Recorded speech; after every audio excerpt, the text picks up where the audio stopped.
Sean ustedes bienvenidos a esta pequeña clase de derechos humanos. Hablaremos únicamente de la historia, porque si nos pusiéramos a hablar de todo lo que implica los derechos humanos, podemos hablar por horas. ¿De dónde provienen? ¿Cuál es la historia detrás de ellos? Y por ende, ¿en dónde está su importancia? Lo primero que tenemos que saber es que en el año 3000 a.C. no existían los derechos. ¿A qué nos referimos? En aquellos años, si nacías en el grupo correcto tenías derechos y si no, no los tenías. Era así de simple. Las personas no tenían derechos, carecían de ellos. Dependiendo del grupo social al que pertenecían, era cómo llevaban a cabo su vida. Mucho más adelante, en el año 359 a.C., llega un personaje llamado Ciro el Grande. Ese es el primer personaje importante dentro de la historia de los derechos humanos. Este personaje, Ciro el Grande, llega a un punto en el que le dice a toda la población que ya nadie será esclavo, que todo el mundo tiene derecho a profesar la religión que quiera, independientemente de a qué grupo social pertenezca. Y todas esas declaraciones de Ciro las ponen en un instrumento histórico llamado el cilindro de Ciro. Ese cilindro de Ciro contiene todas esas manifestaciones que hace Ciro el Grande y es el primer vestigio o registro del nacimiento de los derechos humanos. Muchos años más adelante, par de siglos, un poco más, nos remontamos a Roma, donde en Roma las personas se dieron cuenta que todo el mundo seguimos cierto tipo de comportamientos. Todo el mundo tenemos ciertas características que no necesitamos que nos digan para seguirlas. Es decir, parece algo natural.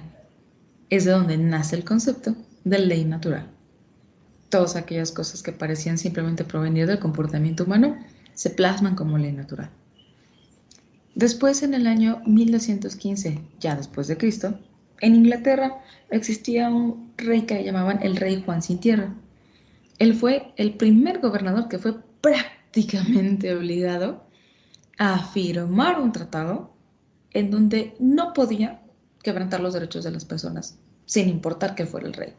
Es decir, ni incluso alguien tan grande y con tanto poder como un monarca podía ir más allá de lo que decían o profesaban los derechos.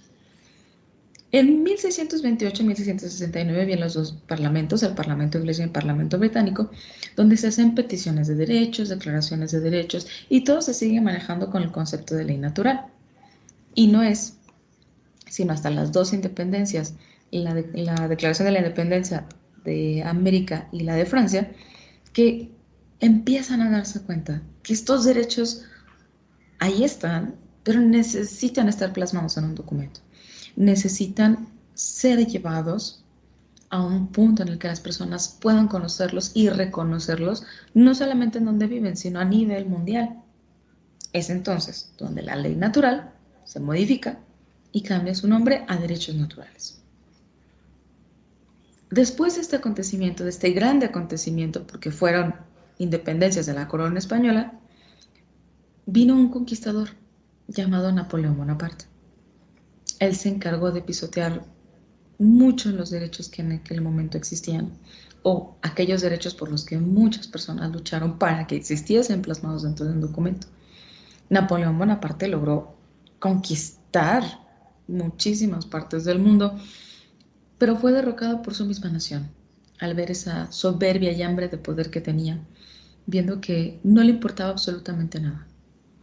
Entonces, al ser derrocado, vuelven a estar en boga los derechos, pero no pasó mucho tiempo hasta que un abogado hindú de nombre Mahatma Gandhi decide nombrar y reivindicar este nombre de los derechos con un pacto que le llamó el Pacto Gandhi-Irving, donde él pide que los derechos humanos sean reconocidos no solamente en Europa, sino en todo el mundo, que todo el mundo, sin importar su sexo, raza, religión, nacionalidad, todos somos humanos, por lo tanto, todos deberíamos tener derecho a los derechos humanos.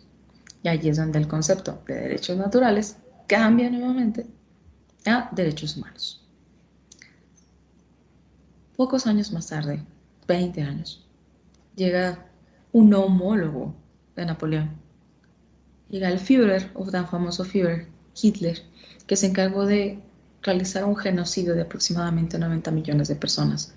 Después de la Primera, de la Segunda Guerra Mundial, los derechos humanos estaban en peligro de extinción prácticamente. Entonces, es cuando, después de la Segunda Guerra Mundial, cuando las naciones quedan cansadas y agotadas de tanta lucha, de ver tantas injusticias, se crea en 1945 las Naciones Unidas.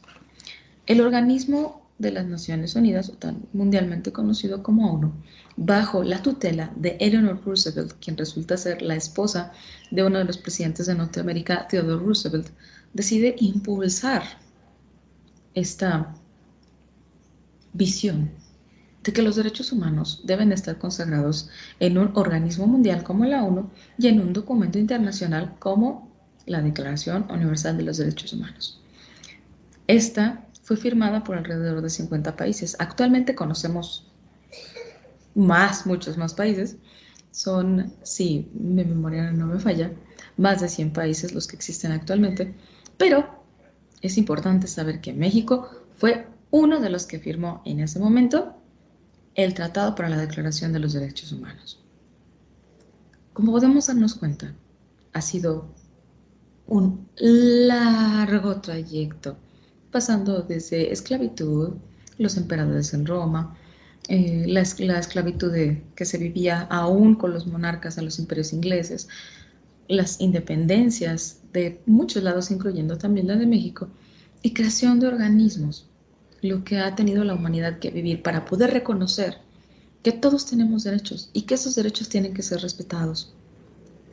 Existen 30 derechos y esos derechos están consagrados desde lo más básico, que es el derecho a la vida, hasta algo tan complejo como el desarrollo de la libre personalidad. Es decir, que todo el mundo tenemos derecho, desde vivir hasta ser como queramos ser. Pero eso ya es otra historia.